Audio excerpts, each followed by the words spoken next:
gathered to share a common bond in our work with ex-offenders, work that makes an important impact on the more than 18,000, not 18, not 180, not 1,800, but 18,000 ex-offenders who return home to Missourians each year. And they impact not only their families, but the communities that they're coming back to.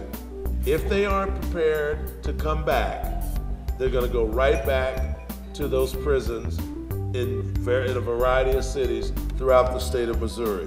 So we need to think about our past, where we came from, the early beginnings of this initiative in Missouri some 10 years ago. But we need to remember our history always with a mind to the future.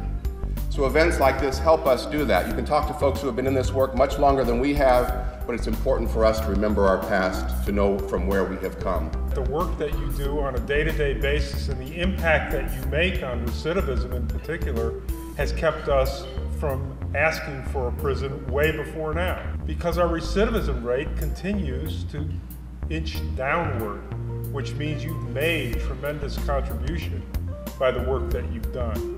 What can we do about continuing to impact the system and lowering the recidivism rate so that we don't have to ask for another prison? You need to think about what your beliefs are so that you know if you are acting in a way consistent with those, or else you're going to get a lot of tension and a lot more burnout. Sometimes we have to look at what the roles we have in life are and clarify what we're trying to do.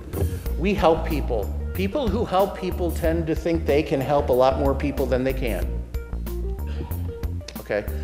We get a little messianic sometimes, we get a little sloppy at other times, and when you work in service, when you're working in people's lives, you don't want to strive for mediocrity, okay? You want to shoot a little higher. So we need to know what our roles are and not to overextend ourselves. You guys were the enemy. That's the problem that you guys in this room have. You have to somehow get us past that you're not the enemy. And that's difficult when you guys count us every night when we sleep. There's a lot of keys to success for an inmate when they come back home. And I don't think I'm breaking any ground here. We all know what they are. You have to have a good support group. You have to have a sense of community. You have to understand what your victims have been through. The hardest thing for me was walking in their shoes.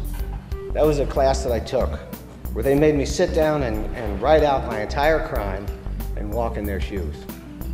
You people, what you're doing, you're on the front lines. You really, truly are on the front lines. If you can make an inmate figure it out like I figured it out, this world is going to be so much of a better place. And while I can go out and tell jokes and make people giggle and my story a little bit, they go, yeah, that bank robbery thing's interesting, make us laugh again, funny man. Your job is the important one. You guys are the heroes and the celebrities in this thing, because you have a chance to make a difference in not only that person's life, that person's child's life, that community's life, and this country's life. And I thank you guys so much for that.